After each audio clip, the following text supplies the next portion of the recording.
Alan to give me the hook when I'm a little bit long. So first of all, what's going on at Chillicothe VA? Well, the truth is a lot.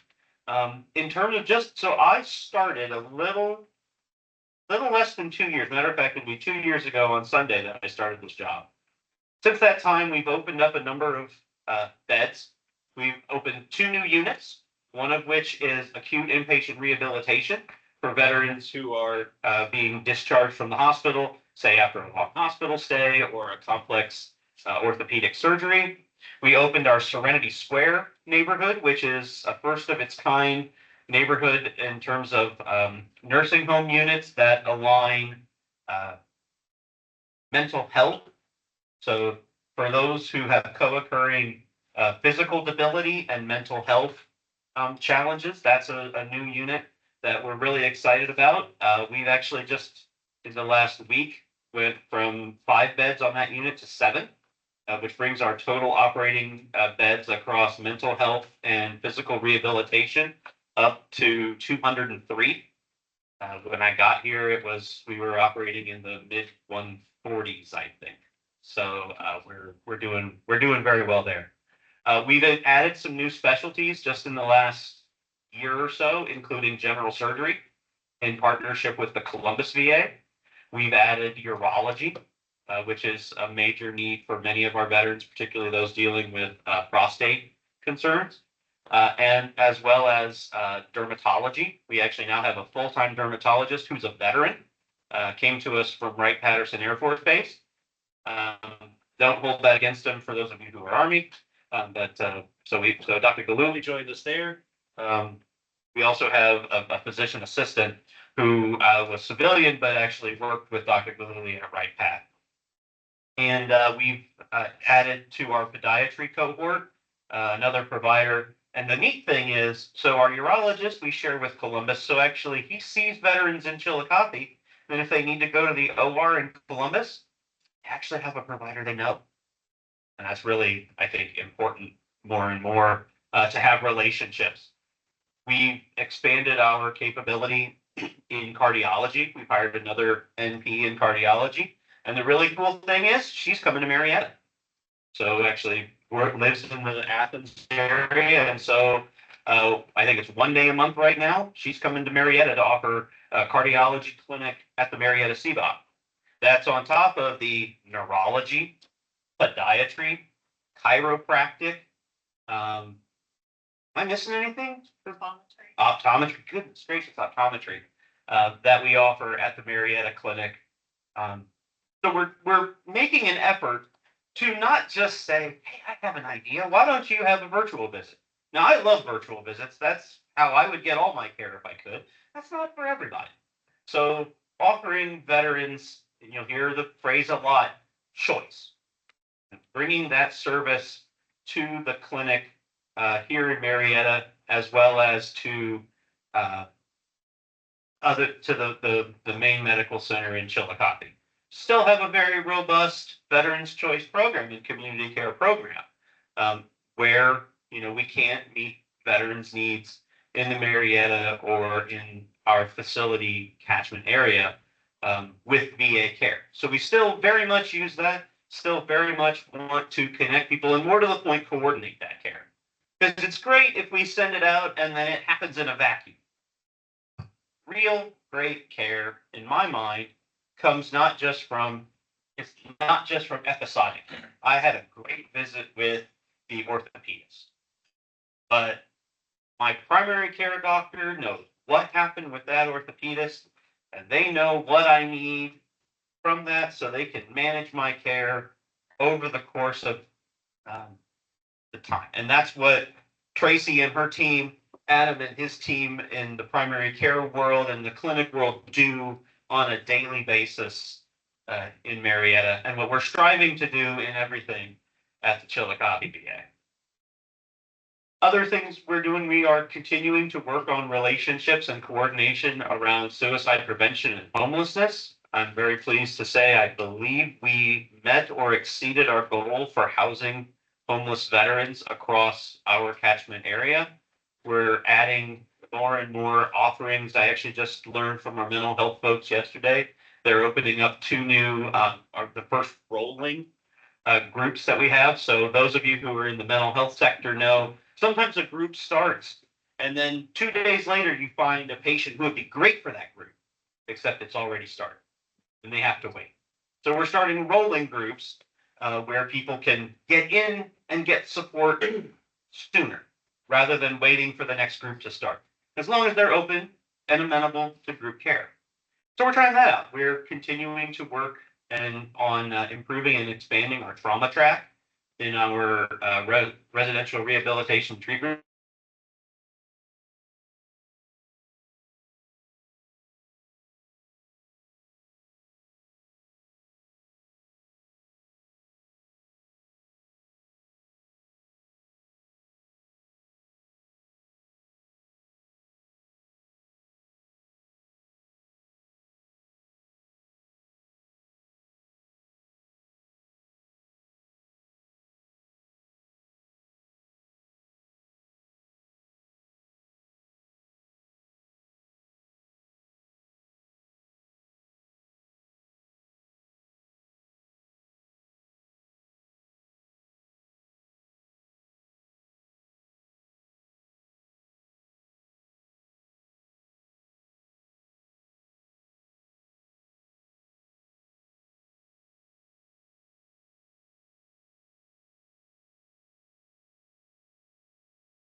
And we've got more and more tools and more commitment within VA to working together to advance this relationship. So let's talk about a few of the hot topics out of Chillicothe, because I get the sense that there's probably a lot of questions. And bear in mind, there's a lot of questions I can't answer because I don't quite yet know where everything's headed. But we are in the midst of a return to office. So we are in the process of bringing a lot of folks back to not return to work. I don't want to call it return to work because those folks were always working. Bringing the course of bringing them back to a VA station. And I think that's going to open up some opportunities for greater amounts of face-to-face care. I also think it will still, those who are using VA virtual care and like it, will still be provided. It'll just be provided from a different location. We brought back supervisors, and I have to say, it's actually opened some lines of communication. I have folks who work for the organizational echelons above me. I can go and talk to. I can go and talk to one of the senior leaders in revenue nationally because he works right down the hallway. I can go and talk to our network, one of our network resource people. She's literally above my office.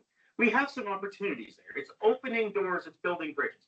Now, it's going to be a difficult process because we're finding space for these people, because we want to provide them not only workspaces, but good workspaces where they can be fully productive and fully engaged. And that's a bit of a challenge, but I think we're gonna do all right there. But that's one of the big things that we're chasing right now that I'm sure people are aware of.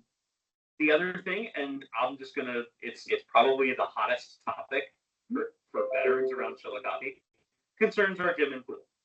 So I'm just going to talk about that. I don't know that it necessarily is of interest to maybe as many people in this room because the gym and pool is in Chillicothe and not necessarily in Marietta. But for those of you who aren't familiar with the Chillicothe campus, we have a. Are we good, Terry? Okay. We have a very nice sized gym, complete with a pool. And we use that for inpatients, say on our residential rehabilitation, because we know that if you're doing physical activity and you're building a hobby or you're building something to allow you to be active, you're less likely to be engaged in either perseverating over your trauma or dealing with your depression and anxiety. We know it has positive mental health influences, not to mention around substance abuse. We also have it available for our aqua therapy for our veterans who have a consult for that. And what we had been offering until a little while ago was it being open for self-directed fitness. And I say self-directed fitness because I want to be very clear. We have not stopped the first two aspects of that. Veterans with a referral from their provider for outpatient groups or care are still getting it. That has not changed. Nor has it being available for our inpatients, whether they are on one of our rehabilitation units, whether they're in our residential rehabilitation and treatment program. That has not changed. What has changed is what I'll call the Planet Fitness version. It's open and I want to drop in and use it. That's changed primarily because we encountered a situation by which we could not provide a staff member to be there when it's open. Why is that important? Well, as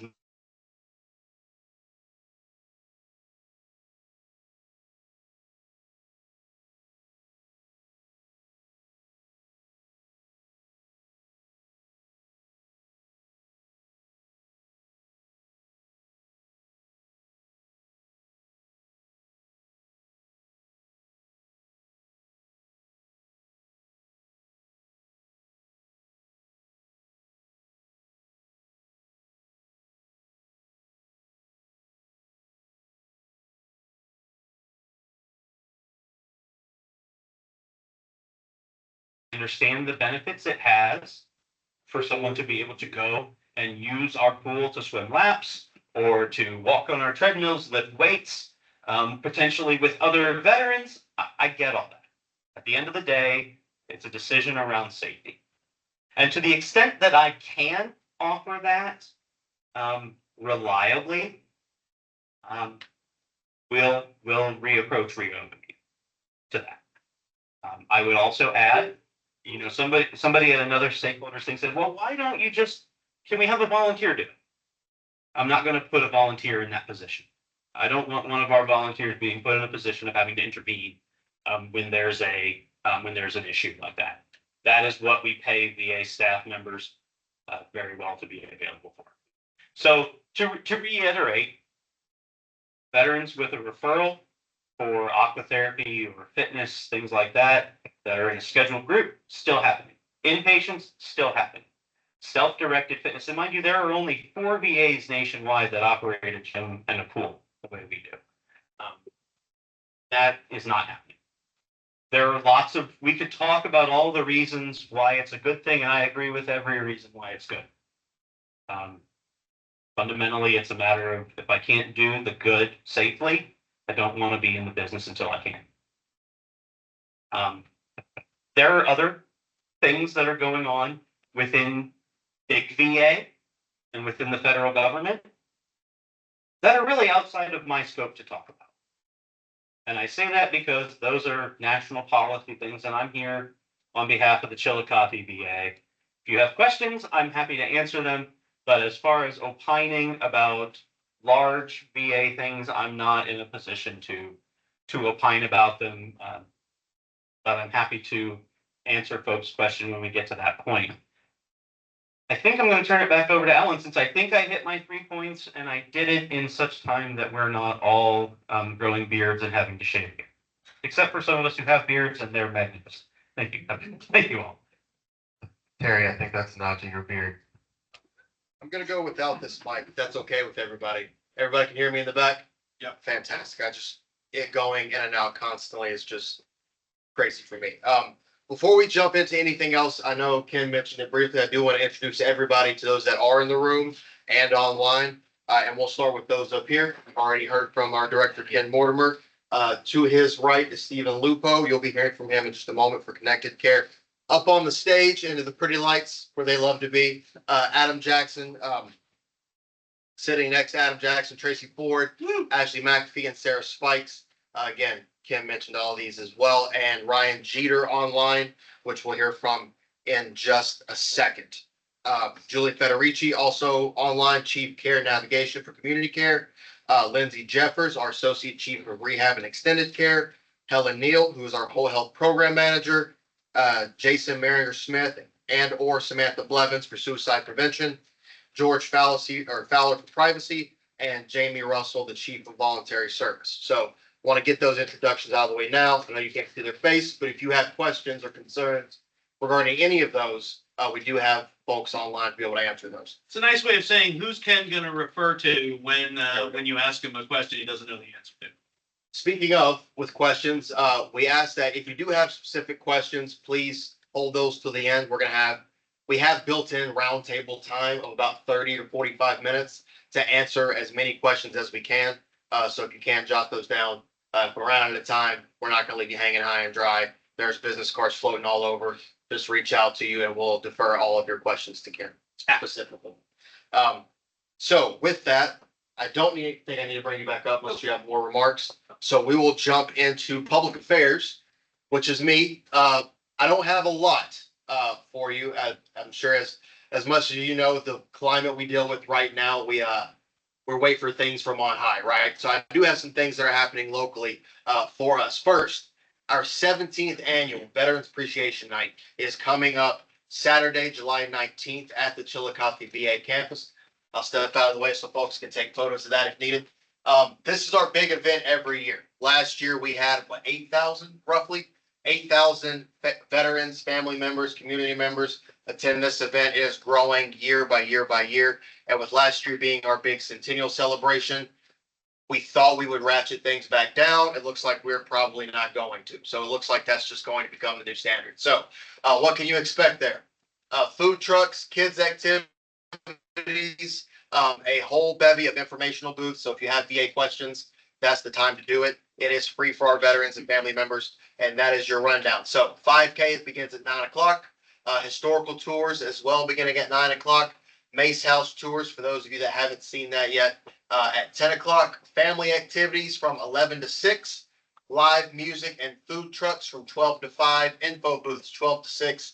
And then registration for the culminating event of the Paints game starts at 3. And then obviously the baseball game as well as some fireworks there. So if you haven't had the opportunity to come to a Veterans Appreciation Night, don't miss this one. It gets bigger and better every year. You go once, this will be something that you'll want to go to again and again. At the very least, get there to collect the t-shirt, which is different this year. You want to pull that one up. So we've had the same design for 16 years. And we're changing that up this year. So we went with a logo this year that actually has some meaning behind it. So 17th Veterans Appreciation Night, which kicked off in 2009 over there on the right corner. We have 8 stars in the middle to showcase our 8 sites of service. Chillicothe VA, our 6C box, and our medical mobile unit in Wellston. Obviously, the baseball design, the much to my disappointment, the scarlet and gray color scheme for those that may be Buckeye fans. I won't get too deep into that because I'll start getting sad. Veterans in bold. This is a big thing I wanted to point out. You notice in this design, veterans is forward facing because it's always at the forefront of our mind. So that has to stand out. At the top, we have 3 white stripes to celebrate the 250th anniversary of our NCO Corps. And here at the bottom, a lot of people miss it, a white V device for the 50th anniversary of the end of our Vietnam War. So this is what we're doing moving forward. Every year, our logo will be different with intention. So now if you want to start collecting these interesting logo designs, this is the year to start coming to it. No knock on the previous design. I'm sure, Terry, you're fond of it, but this is our way moving forward. Love the new design. Love the. Well, thank you for that. This is also we're debuting the new renovations to Veterans Memorial Stadium. That is very true. So yeah, if those of you that haven't had the chance to go by the VA, I know it's a long hike for some of you. The Paint Stadium is getting a facelift.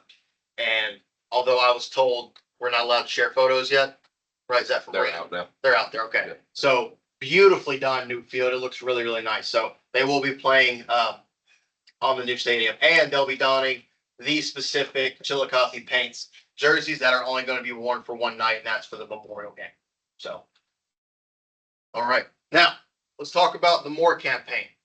We got together late last year, and we thinking, how are we going to reach more of our veterans? And we realized a lot of what we run into is the phrase, oh, I didn't know that was a thing. I didn't even know that existed.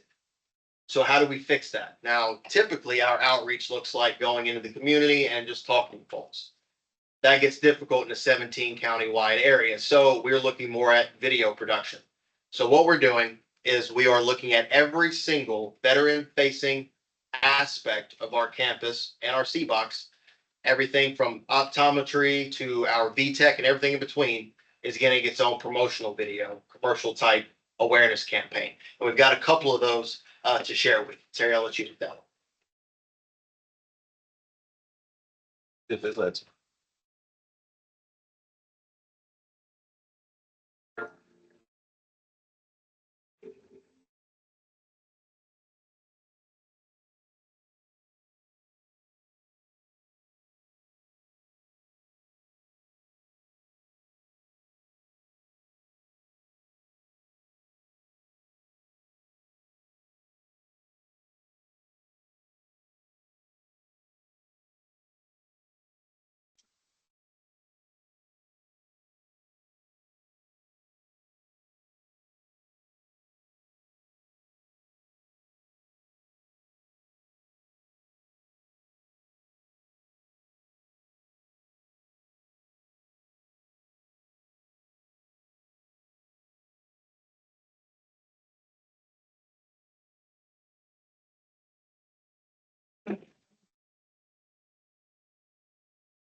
I didn't do it.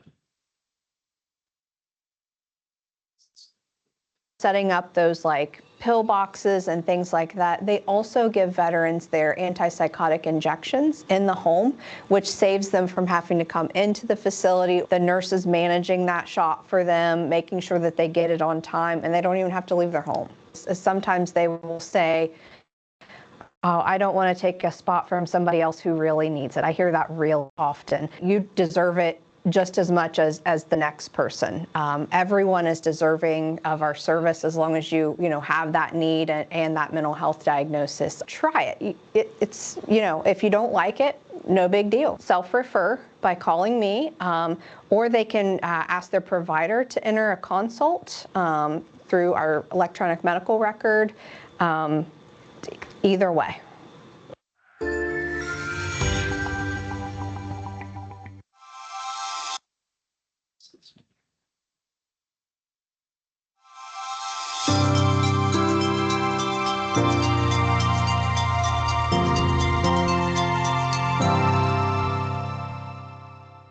usually call me Dr. Nate. So I am a psychology program manager for the VTech program.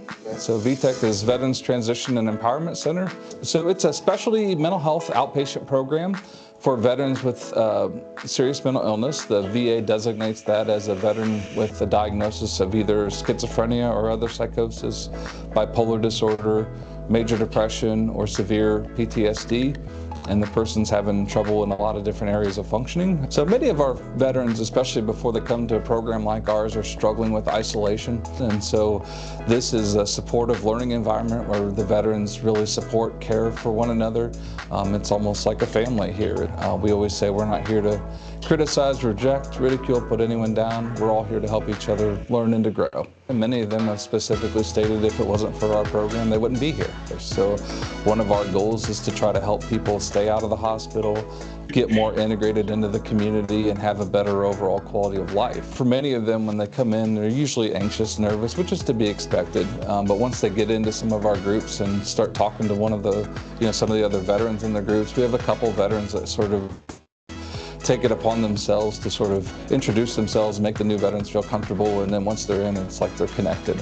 We have a consult that can be referred from either their mental health provider, their primary care team, or if they hear about us, they can contact us. We also do self-referrals as well, as long as people meet those diagnostic criteria. So, and if they're not sure, they can ask us and we can either find out, or we can do an assessment to determine if they meet our eligibility criteria. But there is no equivalent in the community for the type of services that we offer here, that's especially on an outpatient level. I hadn't even seen that one. That's how awesome. All right. So that's what's coming. You maybe think, okay, well, how do I connect for those that are VSOs? How do I connect my veterans to that?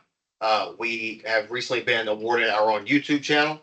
That's Chillicothe VA specific. So all of the videos will live in a repository there. Just go on YouTube, Chillicothe VA Medical Center. Every single one of these videos will also be on our Facebook page.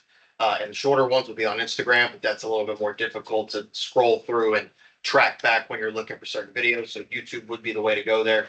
But that's coming for every single service that our veterans have the opportunity to take advantage of. So that is what is coming on the horizon. Now, one more thing that's not up here, it's not on our slideshow, but our third annual Spring Fest is just around the corner, and that is going to be May 4th.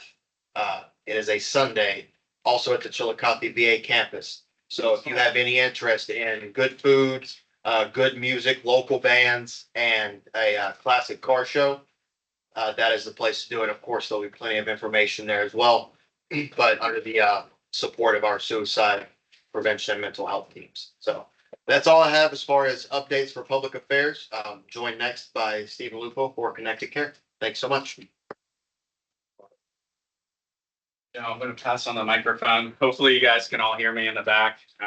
Not a big microphone person, so I can't echo enough. I'm just going to do a free advertising for Alan and the Veterans Appreciation Night. It is a fantastic event. If you have kids, grandkids, the event is amazing, and it's been going on for many years, and I've taken my kids on several occasions, and it's a good event to go down and spend some time and free activities. So, yep. So I'm here to talk about Connected Care and telehealth services within the VA here in Chillicothe and the CBOX. There's two forms of Connected Care and telehealth. There's our home telehealth program, and then that's what I'm going to talk about first.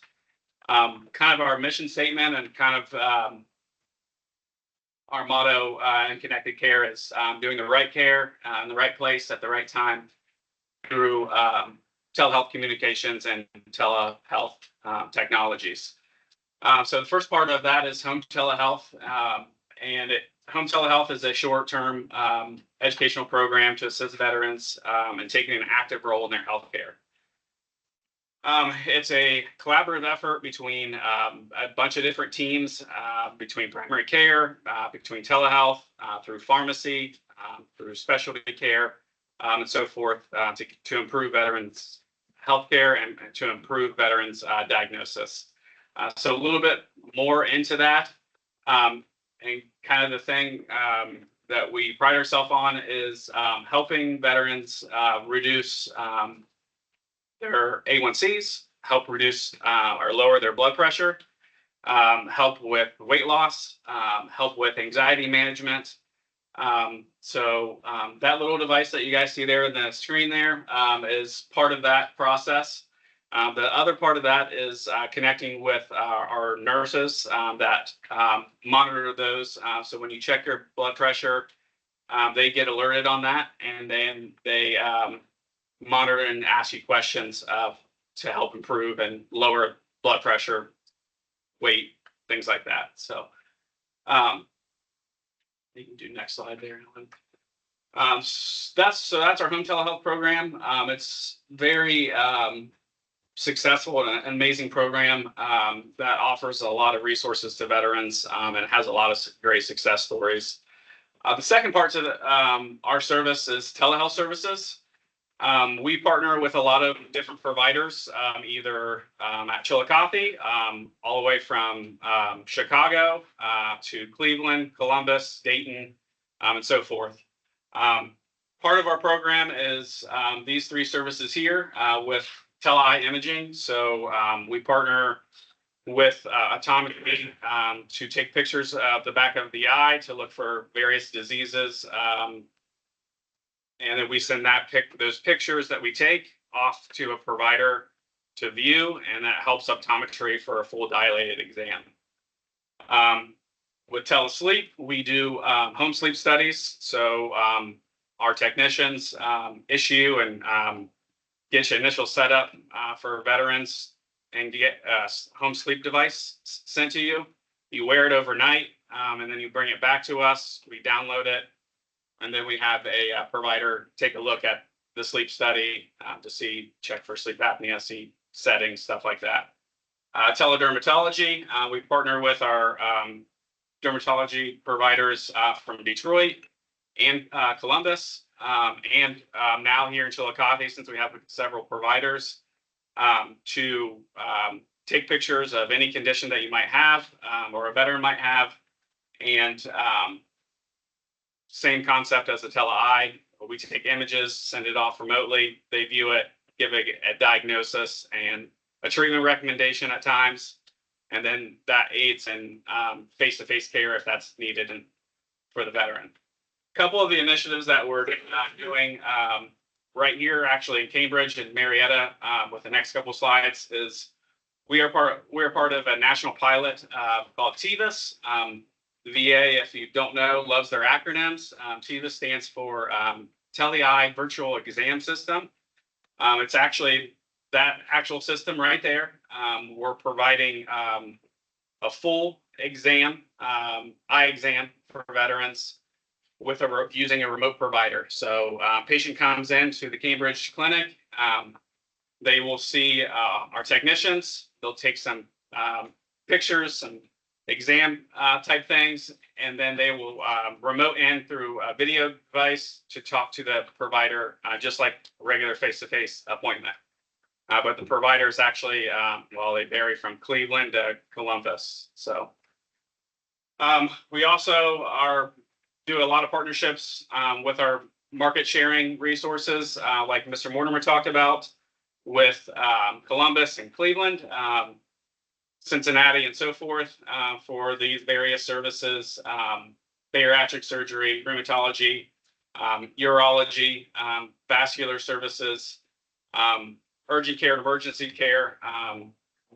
Part of that is they can call in and talk to a triage provider or emergency care provider to kind of get recommendations before actually if they would need to go to emergency care, and nephrology services. So even though we don't have the service or the providers in Chillicothe to see face-to-face, we're providing access with our market sharing, our market partners, for providers that they do have in Columbus and Cleveland, things like that.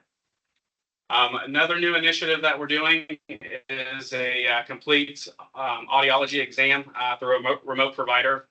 So the remote providers, actually, this is where we partner with North Chicago and the providers out of those clinics to do a full exam so veterans can get hearing aids and hearing testing for veterans that need that.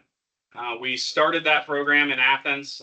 We are getting training for our technicians, and they're adding additional providers from North Chicago that will provide that services actually here in Marietta, hopefully in the next couple months. Another thing coming very soon is our telewound program. The little picture down at the bottom is of kind of like a wound, and we're doing this so veterans don't have to travel to Chillicothe to get treatment recommendations, to get dressing changes, things like that, and they can do that here locally in Cambridge and Marietta here in the very near future. With all that being said, we offer a lot of virtual care tools and a lot of different programs. And we definitely know that virtual care isn't easy, as Terry just had technical difficulties with the technology part of it. Veterans have that same problem at home, and we do as well. So we offer assistance to our CBOCs and to veterans in Chillicothe for anything related. They can bring in their mobile devices, they can bring in their laptops. We can get them set up for virtual care so they are as successful as possible. That also includes our online patient portal called My Healthy Vet. And it's available, like I said, mentioned at Chillicothe and all the CBOCs through our technicians that can help with that.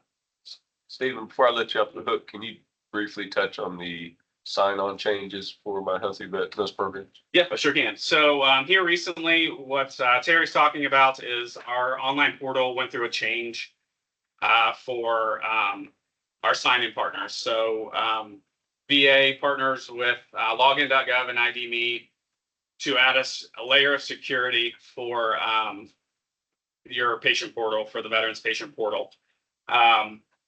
That's a change happened on March 4th. We've offered a lot of assistance for veterans. With that, it's just like when you do your online banking or you're logging into your own personal portal, you have an access code that you have to put in. Part of that initial setup is putting in a driver's license, things like that, which we obviously know can be challenging for veterans. So that's part of the changes with My Healthy Vet. But every veteran that I've talked to, either face-to-face or on the phone, that has accessed the new portal, really likes it. It's a lot more user-friendly. They've gotten a lot of feedback from veterans on access to it and functionality of the system. And it's eventually, over time, it's going to get more and more user-friendly as they get more and more feedback from veterans as well. Thanks, Stephen. Yep. I think that's all. I'll turn it back to Al. Stephen Lupo, everybody.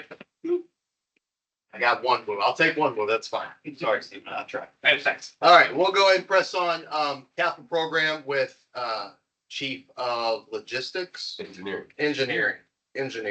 I should learn that. Chief of Engineering to give us an update on what's taking place, not only at our facility, but in Wilmington and Lancaster coming very soon as well. And he will be joining us virtually. Hello, folks. Can you hear me okay? Yes, sir. Okay, great. You can go on to the next slide. So this one is one of the major projects that's going on at in Chillicothe right now is the modernization of our entire information technology infrastructure to support the electronic health records modernization project that's going to go live next year. So if you happen to come to the main facility and see a bunch of digging, that's what's going on there. And they're also going through and replacing the infrastructure inside each building and in the main server room. So the blue line there highlights kind of what we've got done, and there's still quite a bit to do. You can go on to the next slide. One of the other big projects we've got slated for the Chillicothe area is to completely renovate the primary care area, which will consolidate all the primary care teams into one location and reconstruct that in a packed model, which is similar to how all the CBOCs are laid out now. That project, the design is wrapping up. It's going to take place in 2 phases, which is the significance of the colors that you're seeing on the screen there. And if everything stays on track, we'll looking at a late calendar year 2025 construction start. That project will go on about 2 years. And because of the phasing, there won't be any interruption to services during that time. So you can go on to the next slide. C-Box and updating the C-Box spaces and renewal of leases and the lease management process in general is another one of the big things that we manage here. And in Wilmington, we're getting ready to activate a new location. And for the folks who aren't familiar with Wilmington, I tried to make a little bit of a snapshot that kind of pointed out where this is located. It's a larger building and a more convenient location in town. And we're going to be activating it pretty soon. If you go to the next slide, there's a picture of the floor plan and the check-in desk. So it's about twice the size of the existing clinic, which for those of you who are familiar with Wilmington, our existing C-Box there is the smallest of all of our C-Box, and its current one is very small. So this new one is much nicer, much larger, and really kind of in line with the pack model like all the other C-Box. Go on to the next slide. And we're in the process of designing a new space for the Lancaster C-Box. Their current location is really in this. This is a map of the Memorial Drive area in Lancaster for the folks who are familiar with Lancaster area. Our existing location is next to Kroger's, which is just off the bottom right of the map there. We weren't able to stay in that location, so we moved down the road a little ways, and we're moving along with design pretty well. It's in an existing building, and right now we're looking. My slide says the first or second quarter of fiscal year 26. Right now, the schedule is more like the third quarter of 26, but still in fiscal year 26, which is next calendar year at this point. Go to the next slide, and this is a picture of the outside of the existing building that's going to get renovated to receive our new clinic space. And there's a little floor plan of how that's going to be laid out. Go on to the next slide. So I guess I didn't have another slide, but I was also going to mention that we're working on renewing the lease for the Marietta C-Box to in its current location to extend that out for a period of time while we kind of explore our options on how best to reorganize that C-Box in the future. That's what I had for you today. Thanks so much, Ray. Right. So with that, we will open the floor up to any of your questions. We're not going to pass the mic around unless people want me to throw it at them. I can't imagine. Okay. So He's a terrible thrower. So if you have questions, just feel free to raise your hand. I do ask that you announce who you're with, where you're coming from, so we get to know you a little bit better. And then either some of our panel here, the director, or some of our folks online will be able to answer as best they can. So we got our first question online there. Lancaster C-Box new address. Ryan, do you have that? They said, I don't have it and off. then they said, never mind. Yes, sir. I have a question. My name's James Booth. I'm a Washington County Commissioner. I'm a combat Army veteran, and I go to the Marietta C-Box.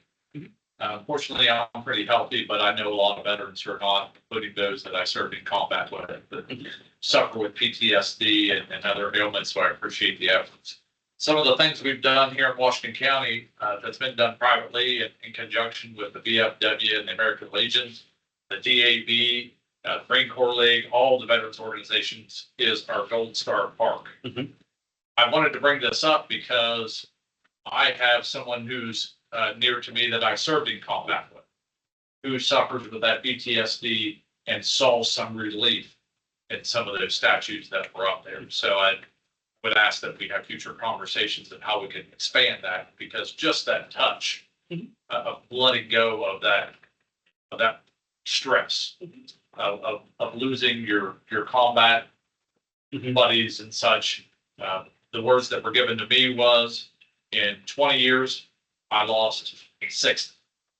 I lost 18 in combat and 42 to suicide. So that to me hit really home. I'd urge VA to take a look at something that Washington County has done.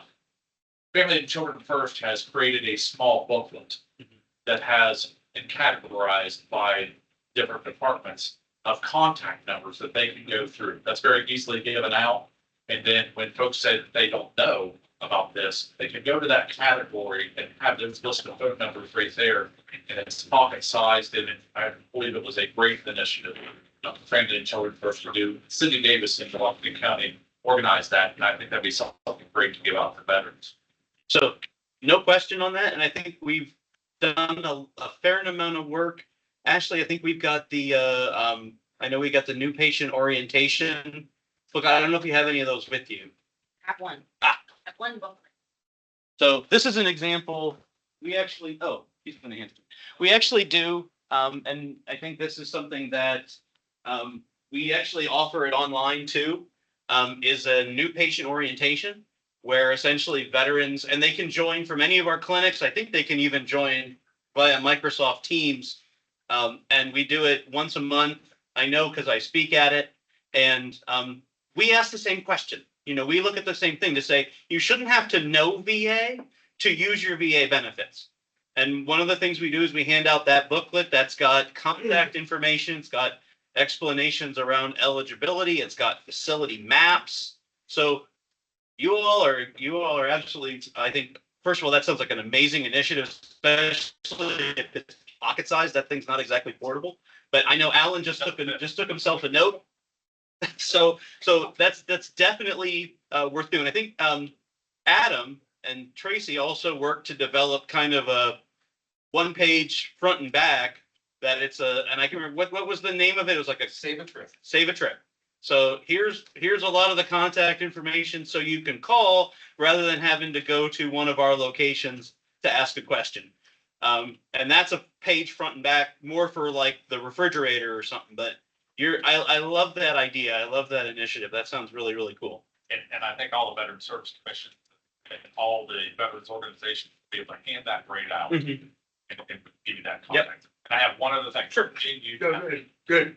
So the other thing I want to continue on my discussion of the Marietta Seaball. Mhm. As a county commissioner, I deal with different things. Mhm. One is homelessness. Mhm. So there have been discussions, and the county and the cities are working together on an initiative, which will have a veteran component. Mhm. But the key to being able to get these folks help, whether it's medical, whether it's mental, is having that 24-hour urgent care acceptance. And I'd ask the VA to take a look at how we can expand, or how you can expand, because I'm not gonna have any money in it. Yeah. Or the county's on. But Marietta is a great location that is located literally Pennsylvania, Ohio, West Virginia is very, very close within hours. So Chillicothe from here is just a little under 3 hours, 2.5. Two and change. I could be in Pittsburgh in 2.5 hours also. So that expands it. So with the homelessness, with veterans, and you know, we face this throughout all communities.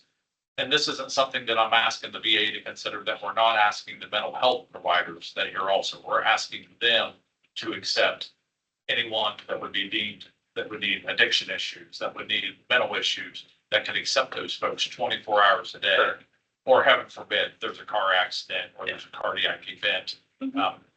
You've got a great thing out here in Marietta, so I would love to see it expanded into whatever works the best for Washington County and the surrounding areas. So, thank you. Yeah, you know, that's one of the challenges, and one of the things that it's a challenge, but it's also an opportunity for VAs. And forgive me for sounding a little crass, but you all sit in a VA donut hole. You're 2.5 hours to Pittsburgh, 2 and change to Chillicothe, 2 and change to Clarksburg, and about probably 2 and change to Huntington. You sit in a donut hole. So what that means is there's a lot of opportunity there. I know we've got our homeless team that, you know, we can look at it. The crisis housing is always an issue, no matter where you go. It's an issue, even in Huntington. So there's the crisis housing piece that really is a local piece. We don't have the ability to do crisis housing. But once someone's in that crisis housing location, the next morning, how do we connect them with a resource? You know, so that you're a veteran, here's who we can connect you with to start looking at housing and urban development, VA supported housing. So HUD-VASH vouchers. How do we look at counseling or things like that? If you're ready to be housed, not a lot of homeless veterans necessarily want to be housed. They're in a place, they are independent. They're living alongside the Ohio River. They're living what they believe is their best life. But when somebody's ready to be housed, how do we connect them with the right resource? And I'm so glad, you as a representative of Washington County government are here, because I think those are the partnerships. And I know we have partners from the local mental health community. We've got partners from the veteran community. This is not an any one group's answer. It really is a collaborative. And one of the reasons why I'm so glad we're here. But we would love to work with you all as we explore what are options we have available, if we can just make the connection and then figure out how we make the connection. Ashley. I did just hand him a form about the homeless program for Chillicothe. Mhm. So if you guys are interested, this also has the national number for the homeless line on it as well. So it has some additional information. Our HUD-VASH team, our social workers have been passing this out. So we have a few copies of this as well. This is And why I that's bring something this that's up. 24/7. So if they're having that crisis in the middle of the night, they can call the crisis line, obviously, but this is an additional resource.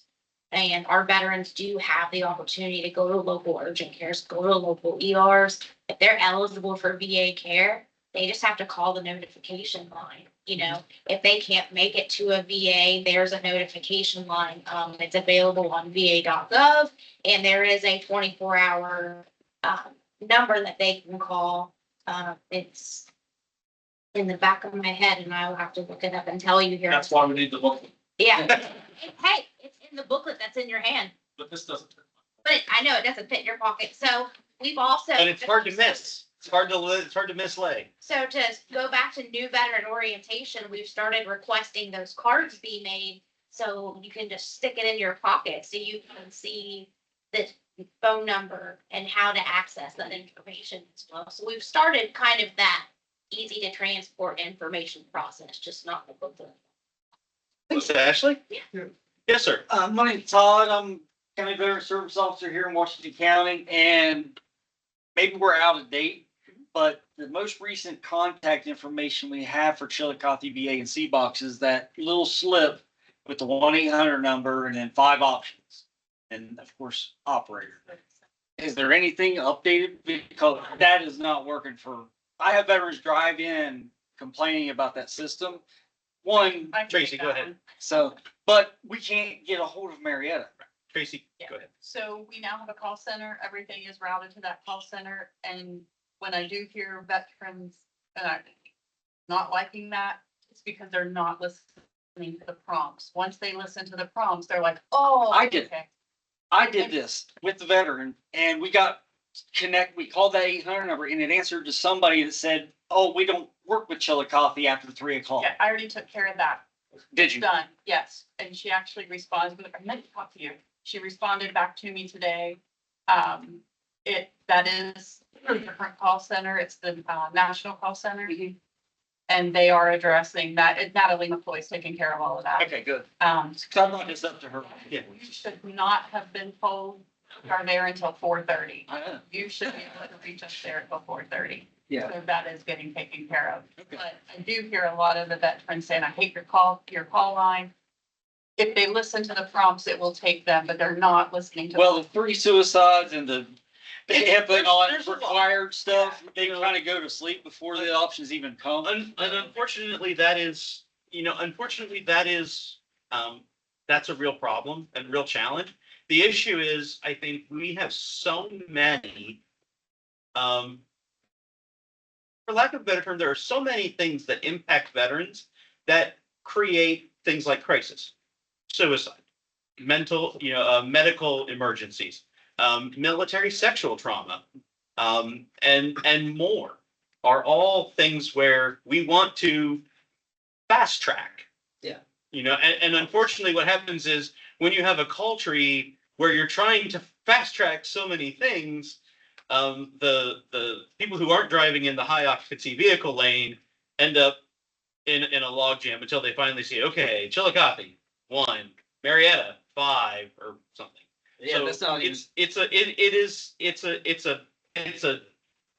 catch-22.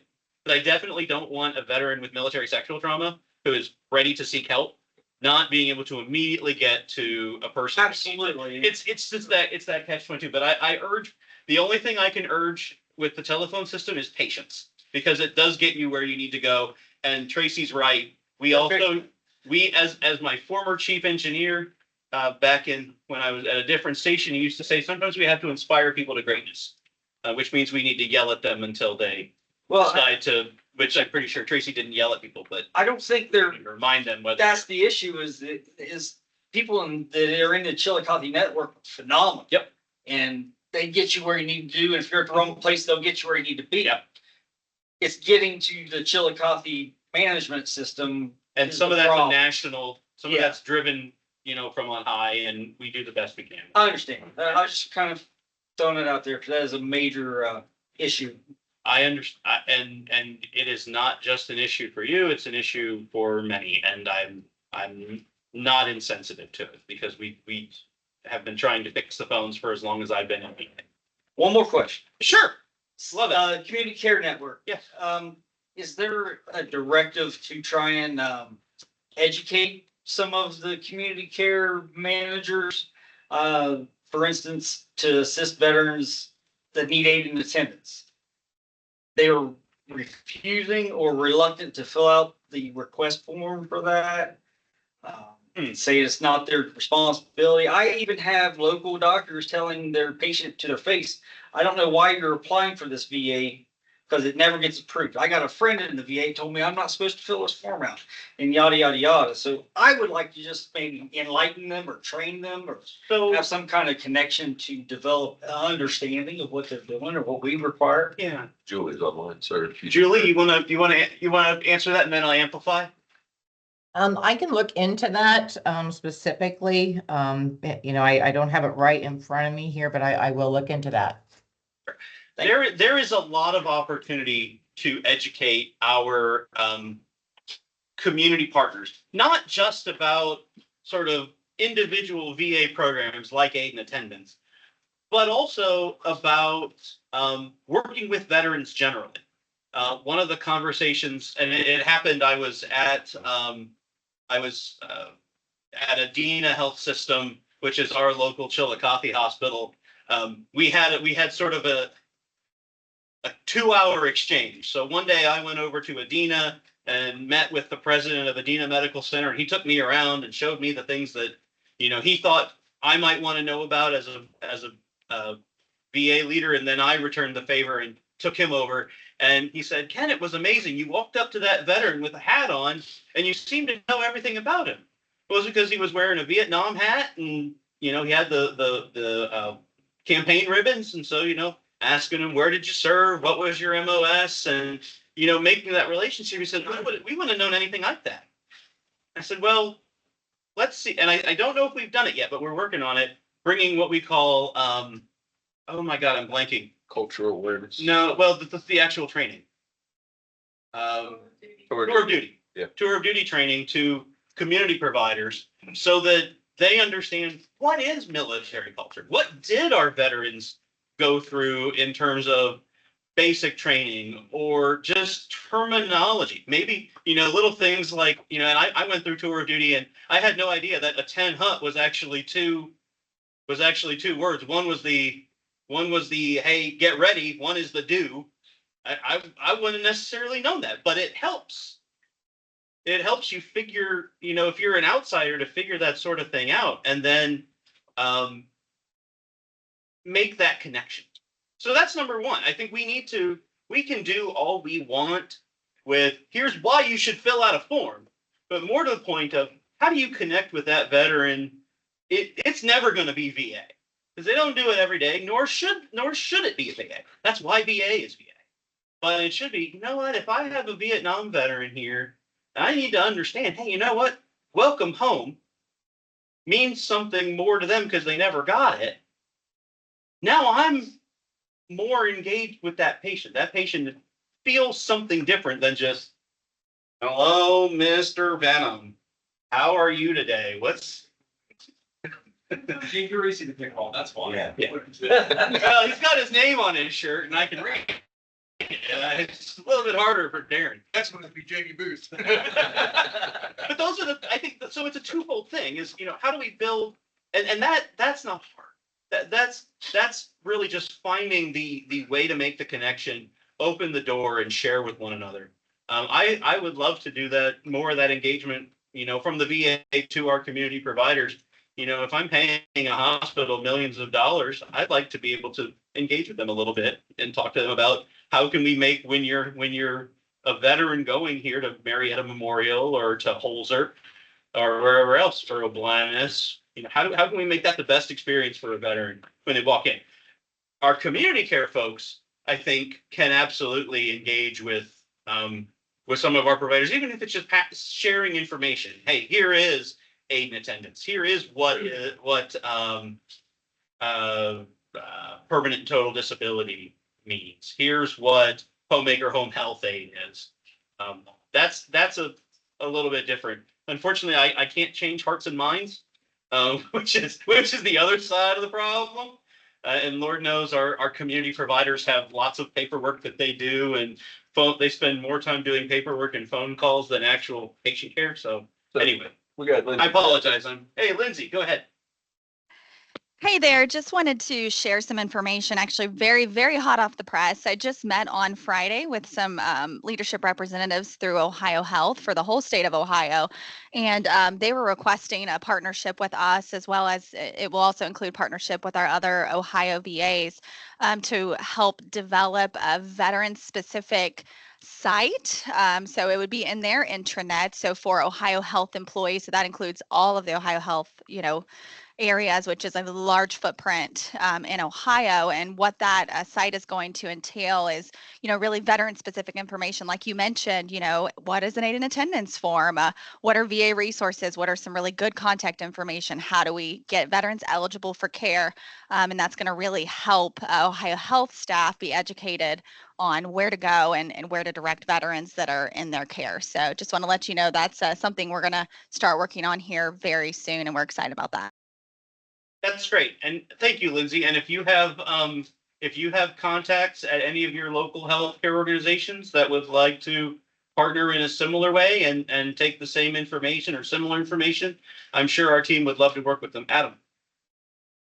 I would first recommend, when you're starting down that path, is ask for a functional capacity exam. Functional capacity exam will do the documentation of the medical record, which the VA provider can request. It will then have a lot of things that are on that particular form. That's your first step. So have them, if you have someone that meets all of those requirements in there that you feel like, have them ask for that functional capacity exam. Functional capacity exam will document that record, then what's kind of needed, then the form can then start from that.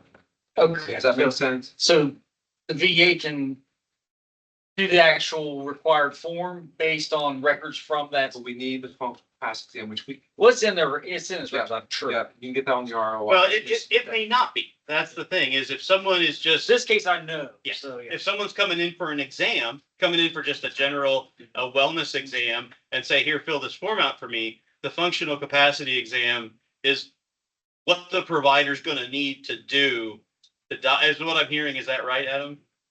They're going to need to do that functional capacity. Yeah. So ask for the functional capacity exam, not Just the the. providers filling it out doesn't mean you have the documentation of the record saying that, yes, they meet all these requirements. That gives the provider the document they need to actually complete that. That's done through the Rec ICC locally. But yes, I mean, that's how you would kind of marry up those two things. Okay. All right.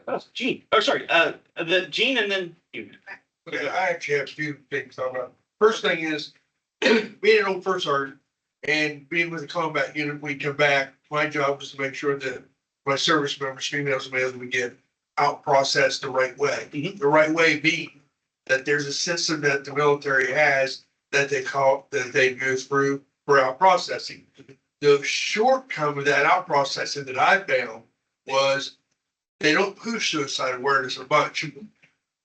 I've had to literally assign members of my company on suicide watch one rate while they're being out processed. Sure. Because of the trauma and everything else. There was never a connection when they out processed that they would get a hold of the local VAs and say, hey, this guy has an issue or this female has an issue. just like a crime thing, you know, or sex offender. I always thought in my mind, country boy, how easy would it be? Cause they don't refrat in thousands, they do ones, twos. You know, why couldn't there be a letter sent from the clinic that they out process to the home record VA and say, hey, this guy is coming back home off borders and he is known to have severe PTSD. So there's a couple of, I think there's a couple of challenges there. Number one, first of all, privacy. That's number one. Number two, that really falls in the DoD world because they need to be the ones to send the letter. We don't know. I know we are trying to do more around the lines of connecting with different organizations like the DMV. So when I was in Pennsylvania on a detail, you know, we were working with the Bureau of Motor Vehicles to say anybody who has a veteran tag, let's make sure we're reaching out to them so we can offer them services. I think we're trying to do that as a VA, but. So a couple of things there, sir. So we do have our transition and care management teams, formerly known as our OEF OAF teams. And they do receive some of the contacts exactly like you're describing. But not all. It's not foolproof. Because I know means. Yeah. People just,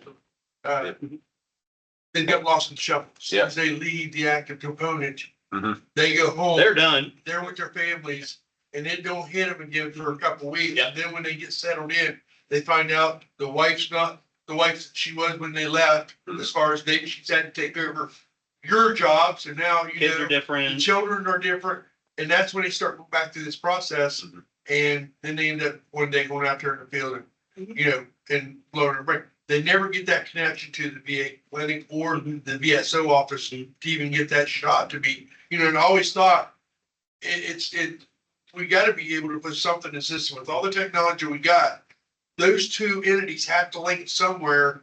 I mean, they do it on crime watches and stuff with sex offenders, you know, the personal information. I understand that there's gotta be something. What's that? Health record update.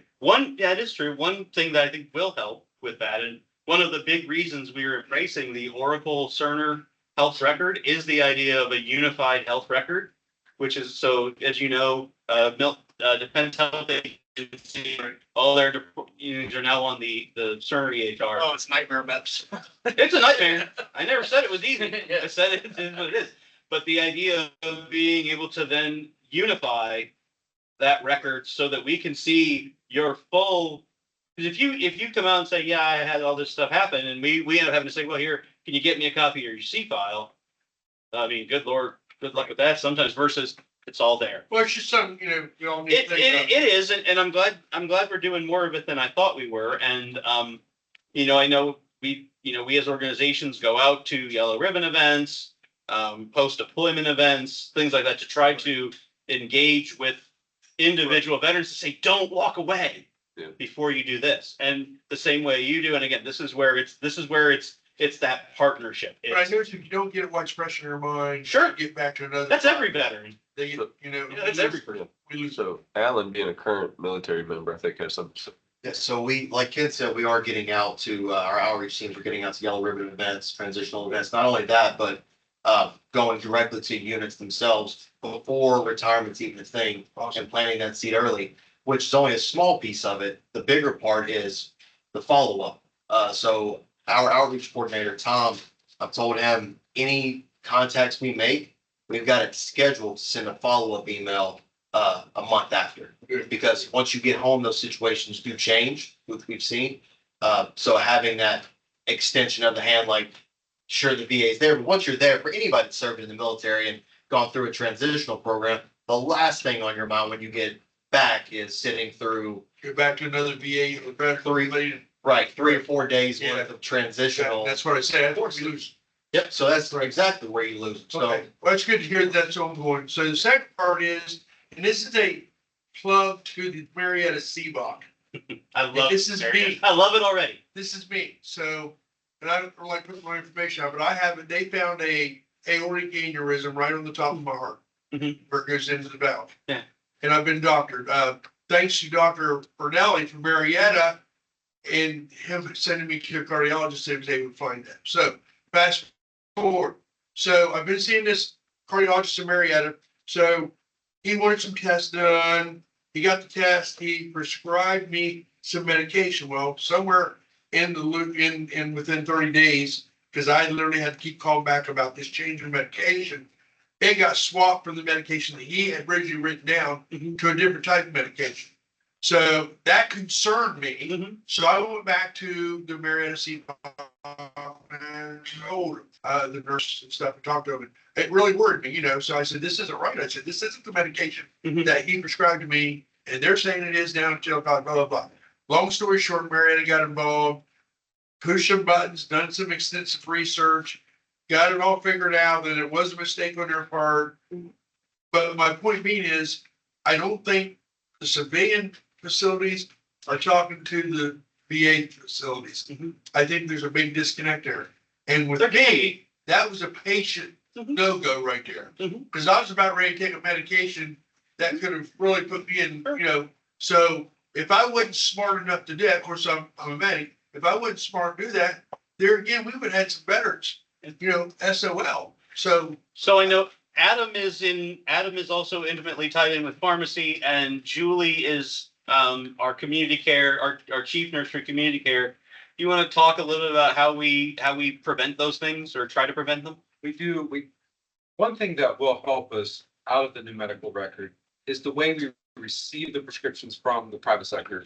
I will say that the new electronic health record is better able to receive prescriptions from the community because it's built in a community-based kind of setting. I will say that's one component that the other VAs have said and went live, is that receiving those prescriptions in is easier. Our system was never originally built to receive those prescriptions in, so we are extremely cautious with what you just said. Receiving those prescriptions in from those providers that you have went and seen in the community. We have a whole team that sits there all day long just reviewing that cohort of prescriptions, trying to make sure those are all This is not so much on Chillicothe at all. It was the civilian sector prescribing medication, and then Chillicothe, they all the checks and balances, no flags was raised, so they were, but it wasn't what I needed. So they gave you drug A and you needed drug B. Exactly. Okay, well that's really hard to catch, by the way. That's really hard to catch. Yeah. And told them they got right on it. Okay. And I received a call every day from Marietta saying, "Hey, where are we at on this?" Because I just talked to the nurse. That is the scariest thing about electronic health record from a pharmacist standpoint, is when there is a point error at that point of the prescribing doctor to get it to us, because that is hard for us to catch unless it's truly off the wall. The takeaway, I guess, from all this is that we need to communicate better with the community care, with the with the facility, the VA. Yes. They need to make sure that the VA gets the notes. Okay, so we're. Sorry, I'm gonna give her the last word. I would like to give Patty the last word, because we are well over our hour that I promise everybody will stick to. I don't want to cut anybody off. I promise if you have additional questions after Patty's done, we will take those after we're done here online. The one question I had is there a possibility? I know you talked about aqua therapy. I currently do receive aqua therapy at Chillicothe, and they actually had to close the class to veterans because they couldn't get them in this class. And we have 17 veterans that come every single time. It's only 2 days a week. But my big thing is that this has really helped. Oh, by the way, Patty Hamilton, Army combat veteran, retired. Just so you go, no fun yet. Anyways, but my big thing is that before COVID, they used to offer this 5 days a week aqua therapy. We have veterans in there that range from, obviously, I think I'm close to the youngest one, but they ranged at 80 some years old. There are people in this class that they had knee replacement, hip replacement, and this pre and post-op therapy. I think that, one gentleman, he's coming all the way from Columbus to come to get this care from the Columbus VA. And again, I love how you had that positive outlook and working with Parkersburg, West Virginia, because I think that's important, because when you go to one VA, you shouldn't just go to one VA. You should be able to go to all VAs and get the care that you need. To be careful, you can go to all VAs. I know, but I know the VA system way too well now. I know you do. And that's why I'm sitting here going, you don't really get that. And that's why I think it's really important. This aqua therapy, it could be under the whole health umbrella. And they could actually maybe put resources to this aqua therapy and go back to pre-COVID and have it 5 days a week and offer it to more veterans, because pre-op and post-op care is so important. Because regenerative medicine, and that's what aqua therapy is in my mind, regenerative medicine for pain management is much better than giving them opioids. Because we know the VA had a very bad black eye about opioid medication. And we don't want to go back to that by taking away resources that we really need. And speaking of one more resource that I think is really valuable, and I love the pain management clinic. I did with the War Related Injury and Illness Study Center, I actually told them all about all of the best practices right here at the Chillicothe VA, and they were like, wow, we need that at other VAs. Who do I call? So I gave them the resource because I think that's important. Another thing is platelet-rich plasma. Being able to do that at the Chillicothe VA instead of sending people over to the Dayton VA or to Wright-Patterson. When we have the provider that actually can do it to help with that regenerative medicine, I believe that we should really get back to really focusing on how do we get veterans to a healthy lifestyle, and at 80, 90 years old are still vibrant versus taking opioids or sitting in a bed and I can't do anything.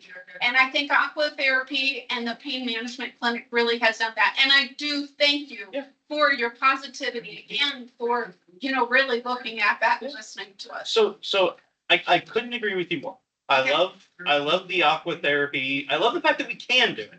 I mean, we're one of 4 VAs that can do it without, sending someone to Silver Sneakers at the Y. So I love the fact that we can do it. I think we're in the process now of evaluating sort of in the universe of all the things we can offer, how do we ensure we're offering the most of it to the most veterans, knowing that aqua therapy is one part of therapy, along with physical therapy, occupational therapy. There's a pharmaceutical component to it, to everything. That's one reason why the pain management service is the way it is. It's not just let me give you a shot in your back and that's pain. It's chiropractic. It's Dr. Bo and the alternative medicine. It's Dr. James and some of that. It's mental health. So Chillicothe is blessed to be able to offer a diversity of services. I think where we are ultimately, and platelet-rich plasma, I'd have to give that some thought, because we closed our blood bank because we weren't using it a lot. And so I want to make sure, again, if we're storing something like platelet, I'm just trying to point out that we're evaluating all of that, balancing all of those therapies, because we are blessed to be able to do it. If I had my druthers, I would love to be able to do all things at all times. And that's where we're continuing to evaluate what we can do, knowing that there's a lot we can offer alongside yoga and Tai Chi, which we're also offering. Anyway, I do want to leave it there because, as Terry said, we are well past time. We have Alan. Oh, Alan's going to close out. Sorry. Got that my word there for. So I do want to bring you quickly to this website, our va.gov/Chillicothe Healthcare website, where all of our information is published. The reason I'm bringing this up is this is where you can find the recordings of all of our stakeholder meetings. So every single one that we do gets put here. Over on programs, click on that one. It's going to give you a drop down eventually. I'm going to blame Terry. One job, Terry. One job. Really just one job. One job. And then again, I'll give you a drop down, and then right there, stakeholder meeting resources. Everything we discussed will be in here. The recordings and all that, and that's not just from today, but everything we've had since building this repository. So if you have anything that you missed out on or you were dozing off, not that you would do that, it's going to be in there. During my part. On top of that, there are business cards floating around. I know for up here at the table, myself, Ken, and Terry, our cards are up here. If you have any questions, reach out to us directly. We'll do everything we can to fit you with the most appropriate answer. So with that, we're going to go ahead and turn off the online portion, and you guys are free to mill about. enjoy some of the refreshments provided. Thanks, everybody, for joining us online. So you get some of the cookies, but we're gonna have to eat them all ourselves, and we don't wanna do that. Don't threaten me with a good time. Well, I don't wanna do that. If you have time, feel free to speak to the folks up on the, stage there. They have a great amount of resources